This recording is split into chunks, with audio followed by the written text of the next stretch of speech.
Arsenal wins, and Man City finds an unlikely hero as they score first with the victory.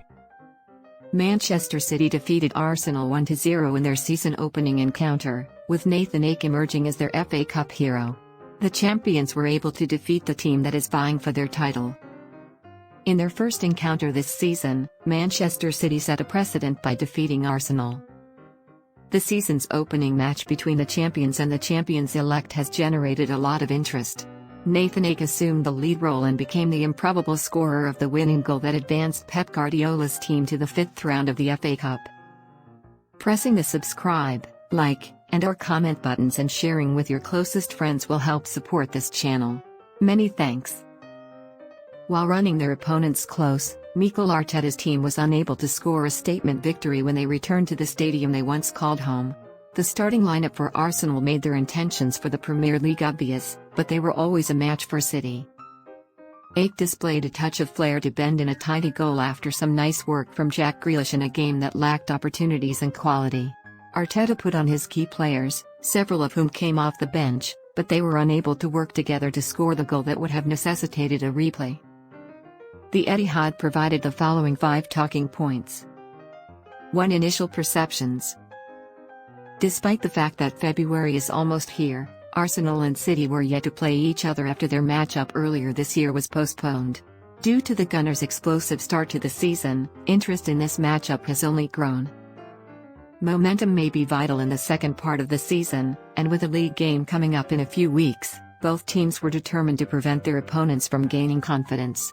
Even though City won the game, they did not have the desired psychological impact. Arteta's team's game number 2. This season, the Spaniard has chosen to work with a very small group of players. While the North Londoners also play in the FA Cup and Europa League, 7 players have started each league game. That has obviously put a burden on their resources, as Arteta's team selection demonstrated. Some of Arsenal's top players, including Ben White, Gabriel Martinelli, and Martin Odegaard, did not start. 3 players who were among the core of their starting 11 highlighted the fact that Arteta is giving the league priority given the chance they now have. Since the Gunners must manage domestic and European responsibilities, their lack of squad depth may become more obvious. A3 Clash of Fashion. Much of the pre-game discussion focused on Guardiola facing the opponent he spent years teaching. Although Arteta has given this Arsenal team his own flair, many of their traits are similar to those we've seen recently at the Etihad. Maybe that's why both teams completely destroyed one another in the first 45 minutes. With the Gunners eager to attack quickly and City probably more possession-obsessed, they produced more clear-cut opportunities. After the respective managers had an opportunity to assess where they could make improvements, the halftime team meetings were always going to be important. The game did widen, but neither team was at their best, which is maybe best summed up by the fact that a defender made the difference. 4. City's unique winning strategy. Every time City wins in a way that doesn't make you incredibly impressed, it seems a little strange.